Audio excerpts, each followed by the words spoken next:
Hello guys, welcome to my channel. Laruin natin yung bagong laro ng Gravity, The Ragnarok. Tara, pasok na tayo.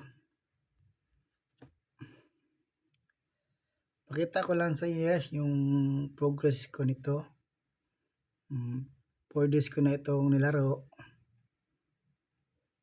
Ito na yung main nila guys, yung The Ragnarok na screen. Tari pala guys, Frontera 6 pala ako. Ito yung server ko. Tara, pasok na tayo para makita niyo yung character ko. Isa pala akong knight, level 53. Astig yung name ng character ko. Okay, let's go. Ito na pala guys. Dito pala ako nag-iip sa Komodo Beach. Ignore muna natin itong mga invite. Yan. Guys, magsimula tayo dito sa status ko. Yung attributes ko. Dito guys, isa pala akong STR, then may content dex. Bala ko kasi na mag 30 lang yung dex para pag malakas na yung mga mobs, makatama naman ako kasi pag malaki yung mobs, may dodge na sila eh. Kaya may dex ako. Then bakit full STR ako guys? Pakita ko sa inyo yan sa susunod na to. Ito pala yung physical attack ko guys, 1,163.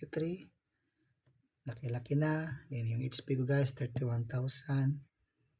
And may critical hit din ako, may resistant din. Ang hit ako kay 71. Ito na yung mga status ko guys, akong character ko guys. Yan, kita niyo guys. Okay, punta na tayo dito sa yung skill ko naman. Ito tayo sa skill ko. Ito yung first ko guys, yung swordsman guys. Ito pala yung pick ko na skill, yung damage ko na skill, yung bash. Ang ganda kasi yung bash guys, mayroon kasi yung multiplier, yung bash guys. Yung STR, pag malaki yung STR mo guys, may 280% STR guys. Ma-add nyo guys sa damage nyo guys. Then plus sa imong damage, then sa damage sa skill na 270%. Kaya sobrang ganda talaga ng bash guys. And then ginten ko siya guys. Yan, ilagay ko din yung petal blow kasi may stun siya guys, yung bash. Chances lang pero ayos naman guys, di ba? Katulad pag sa PvP, mas stun mo siya, maka-pre-hit kanyang attack guys. Dito naman guys, gitan ko tong increase HP recovery kasi every 10 seconds may 506 siya na HP guys, ma-heal sa kanya. And then ito din guys, kita nyo din itong holding guys. Kasi pag mobile na yung 30% yung HP mo, may 30% ka din total damage reduction. Sobrang kunat guys, maganda din. So then, gitan ko din itong one hand sword mastery guys, para na-increase siya na damage na 80. Talanda din sa knight guys, di ako nagput ng bullying bash at auto counter, one lang sa piko-piko. Sinubukan ko din yung spear guys, i-compare ko yung first combo og ang bash. Sobrang laki ng compare nila guys, compare sa Pierce, sobrang laki ng damage guys compare sa Pierce. Kasi yung Pierce guys wala kasi siyang multiplier guys, wala sa STR, mag base na siya sa physical attack niyo guys per hit. Kung ano yung physical attack niyo guys, yun din yung damage niya. Hindi katulad tong bash guys, mo damage pa siya guys, napasay multiply na STR na damage guys, yung nakalahi sa nilang dalawa guys sa Pierce. Kaya sobrang agwat talaga ng damage nila. Kaya nag-focus na lang talaga ako sa bash. Yung sobra kasi yung ganda guys ng bash. Then ito din guys, ilibid ko din yung 100 sword speed nila guys para mabilis din yung pag bash niya guys. Pag mataas yung speed mo. Ito tayo guys, punta tayo sa equipment ko guys. Ano yung equipment ko dito guys? Pakita ko sa iyo yung third day ko nito guys, naglaro ako. Ito yung talaga yung na-progress ko guys, 3 days. Naglaro ako dito na darag-darag. Swerte ako guys na naka-refine sa Kono Wave na plus 6. Then, yung accessories ko guys na plus 5 ko. And meron din akong 4 na 5 pala na plus 4 sa ring, sa muffler, sa boots, sa shield ug sa armor, din sa head ko guys, puro plus 3. Yung pakita ko din yung cards guys na kuha ko guys na achieve ko within 3 days. Na upgrade ko yung service card guys na beat plus 5 na 3 star ko siya. Then may shield din ako sa card guys. Then ito yung eclipse guard na beat plus 4 ko din siya guys na 3 star ko din siya. Then ito yung guys yung sa accessories ko naka STR ko guys.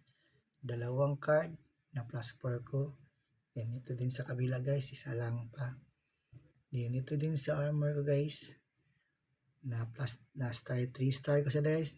Kuha ko yung plus 5 strength. Yan, ito na yung mga tikon-tikon na mga cards sa helmet. Yan guys. Yun guys, yun ko yung na-achieve ko yung 3 days. Yan guys, oh. Ang naka-advantage kasi nito na laro guys. Sabi nila guys, pay to win ka, pay to play ka diyas. Kung ano kasi yung importante guys, ano yung maganda. Di naman halos mag-top up ka, operate mo yan. Ang importante lang yung i-top up mo guys. No, katulad dito guys, itong dismantle sa gear. Kita ka sa, ang dito kasi sa laro guys, ang ila kasing storage guys, limit guys kay 500 lang. Diba ikaw, magdamag ka nag-EFK. 500 lang yung storage mo. Sayang, ma-full siya guys. Na-limit ng imong makuha na equipment. Kasi ang laro kasi ito guys, pag may kakuha ka na equipment, i-dismantle mo, ang kapalit kasi kaya guys, katulad ng white, blue, purple, orange, makakuha kasi kaya ng mats guys, pang upgrade guys, pang refine. Katulad dito guys, nagsimula ako nag-AFK pag 11 PM. Tingnan yung nakakuha akong 356 na Orodicon, 180 na Elenium at kunti-kunting mga high Orodicon o kunti high Elenium. Din nakakuha pa rin ako ng Procon guys, 523 guys. Nagsimula ko guys mga 11 PM to 8 ng umaga. Ito yung nakuha ko guys din. Yung nakuha ko din yung akong cards guys. Meron ako nakuha na cards guys. 106 card guys. Nakuha ko nito guys. Sa AFK. Ito kasi yung maganda guys. Bakit mag-top up kayo dito guys. Hindi yung kailangan pay to play. Kailangan lang. Ang importante lang guys. Minsan lang ito guys. Ang VIP privilege. Sayang guys. Pag mawala ito guys. Kung hindi nyo ito makuha. Ang auto dismantle of gear. Unlimited na guys. Bahalag magdagmag ka pa dahil sa pagpa-farmer, mag-EFK dyan. Makakuha ka ng equipment, i-dismantle mo. Automatic na siya guys mag-dismantle. Sobrang ganda niya guys. Kahit magdamag pa ka, mag 24 hours pa ka mag-EFK guys. Di ka mabala ka guys, ano kay nasa auto dismantle. Makukuha niyang gear, i-dismantle niya. Makuha ang kapalit, maging mats. Then kung maubusan ka din ng potion guys or mana para sa mong skill na auto purchase of potion, automatic na siya guys mo palit og potion mo refill mo yung nakanino guys. Dahil sa po guys, teleportation libre na, wala nang bayad. Auto pick up, automatic na siya mag pick up.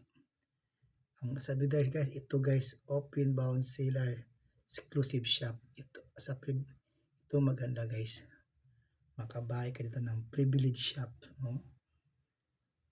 Unang first privilege, ito guys, ma-open mo siya guys, ang Stellar.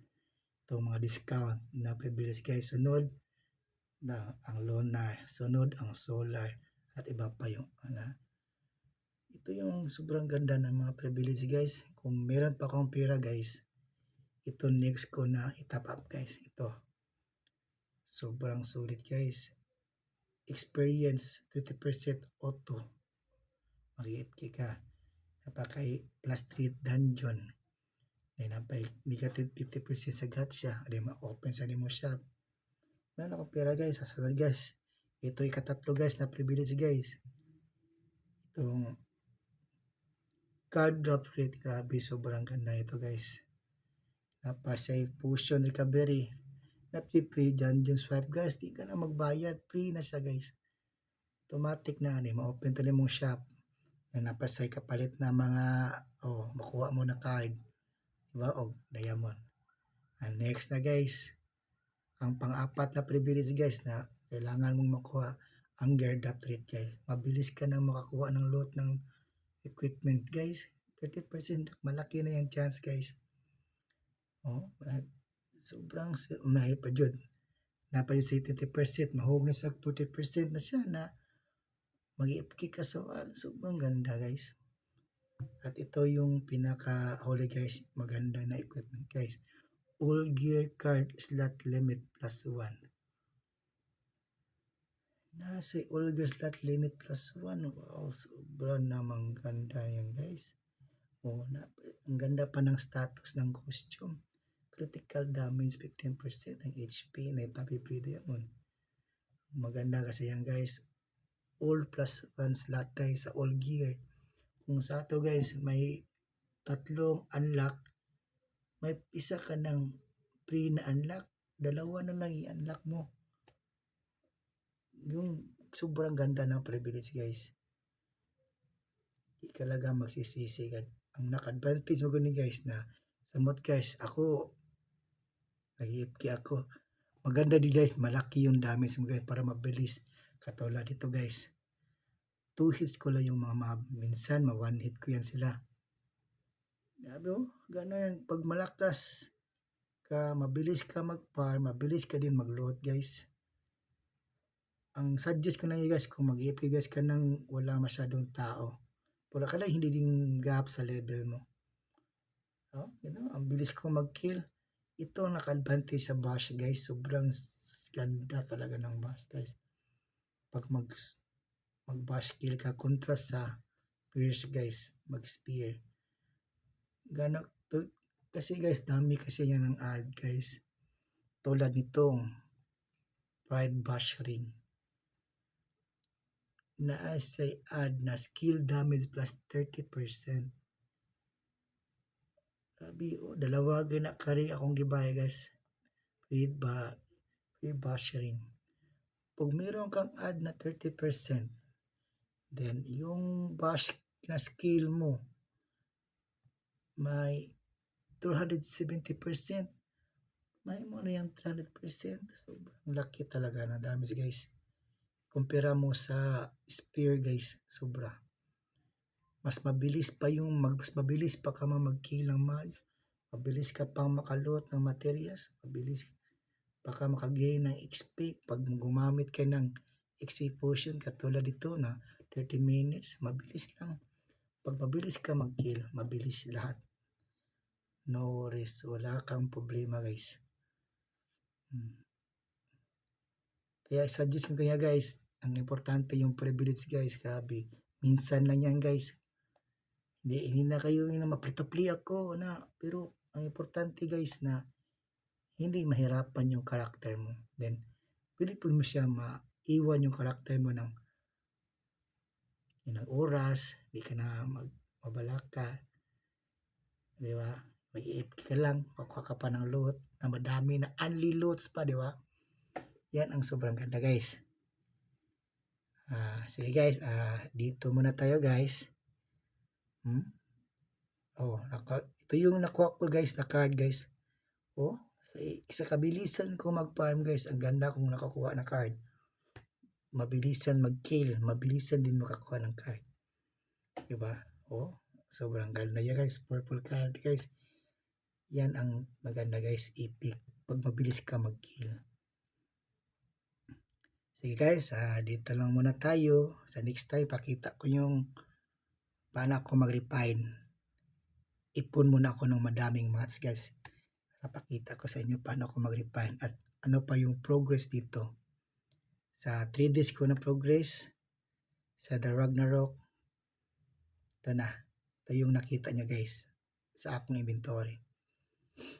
Ito din yung mga ancient gear ko guys. Kanya no? Rank 7 na yan guys, di ba? 3 days lang yan.